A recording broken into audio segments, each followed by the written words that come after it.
What's good, YouTube, man? Welcome back to an episode of Self Check. You watching it on E. I'm T, man. What's good with you? I got two. You got anything before we get started? No, Before we get started, man, you already know we appreciate all you ghosts that clicked on the video, man. All of y'all who've been subbing, our subs going up, man. We appreciate that. We appreciate the love. Let's rock. So let's talk about the Ball family, right? Melo in the league, balling out. Lonzo on the Bulls. Let's see what he do this year.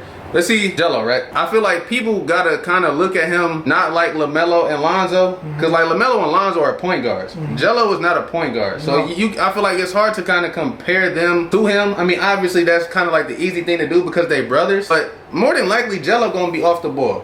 What does Jello offer? He was able to show that Jello always been able to shoot. Even when he was at Chino Hills, that's kind of really what he was doing anyway. The questions you got about Jello is, okay, well, what position is he really? If is he a two guard? He's not really fast enough to be a two guard, but then he's kind of undersized at small forward. So really, what kind of do you do with him? I don't know, but if you actually look at the NBA, bro, defense is kind of, it's just not what you think it is.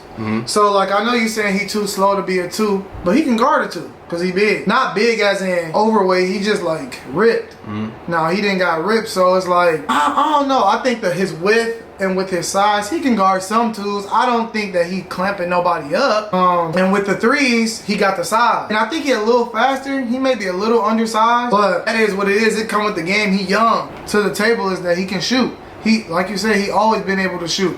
In the interview I was watching him, he was saying that he don't know why he was such a low recruit anyway, because every team they played at Chino Hills, he damn near averaged 30. And every team that was like, you know, on the radar or was a top team, he was giving them buckets. And even when they played overseas, when he played overseas with LaMelo, he was dropping off buckets. So my thing is, I don't think he's going to be asked to be a LaMelo or Lonzo. He not them. I think he's just going to literally be a catch and shooter. That's what I mean, maybe he could put the ball on the floor, obviously, a little bit, but he's not going to be asked to create or nothing like that. Just go out there and get a bucket. If anything, he'd come off. I think he'd be a good little catch and shooter.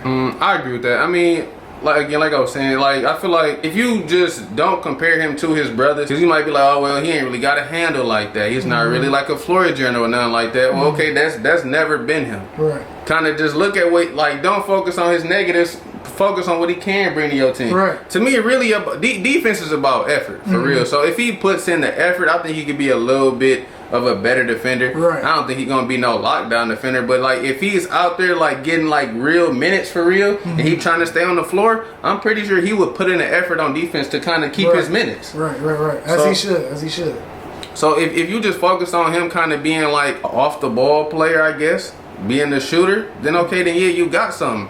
If you trying to compare him to his bros and expecting him to kind of floor general or anything like that, then you looking at him the wrong way. If you just asking him to kind of just be a shooter, and I don't see why not. I mean, you lost Malik Monk. Right. Malik Monk kind of, I mean, I look at Malik Monk really as a scorer, but me too. But yeah, but like, okay, like we were saying, like when the Lakers needed 3-point shooting, we was looking at Malik Monk. Okay, Malik can shoot 40% from three. He's gone now. You gonna need another shooter over there to kind of open the floor for Melo.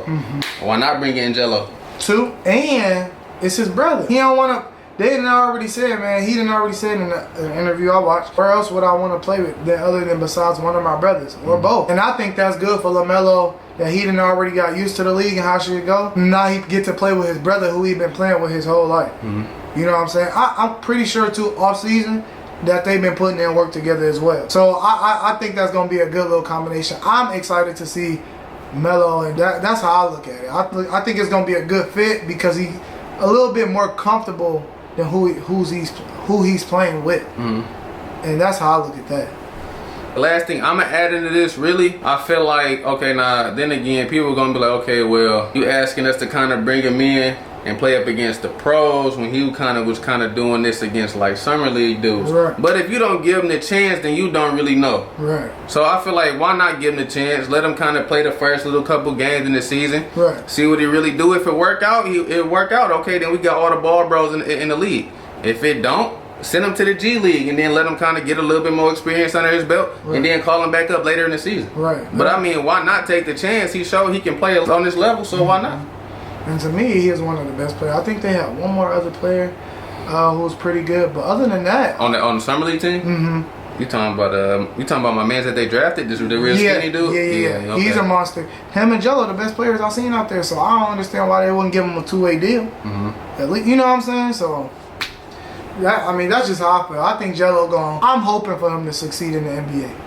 Because after the China situation, I felt like he also felt like that looked bad for the NBA. You know how they, and that was before he even got there. I think that played a big portion of him not being in the NBA earlier, and now he got a chip on his shoulder, and I like that, and I hope he keep it. All right, man. Hey, man, in the comment section, man, let us know, man. Do y'all think Jello can make a roster? Or more than likely, if he does make a roster, I think more than likely it's just gonna be on the Hornets, man. I don't see why he would go anywhere else. I think the Hornets would be the best fit because the Hornets are a young team. He young, just kind of let all them guys kind of be up under the same coaching staff, same organization. Just let them dudes grow and see what kind of noise they can make. Right. And that's all I'm gonna just add to that. So if y'all think LiAngelo Ball can make the league, man, make the Hornets, comment down below. If you a Jello fan, especially comment down below. Let us know what you think. We gonna call it a wrap on this one, man. I'm E. I'm T, man. I got T with me. We appreciate you rocking out with us, man. We gonna catch you next one. Peace.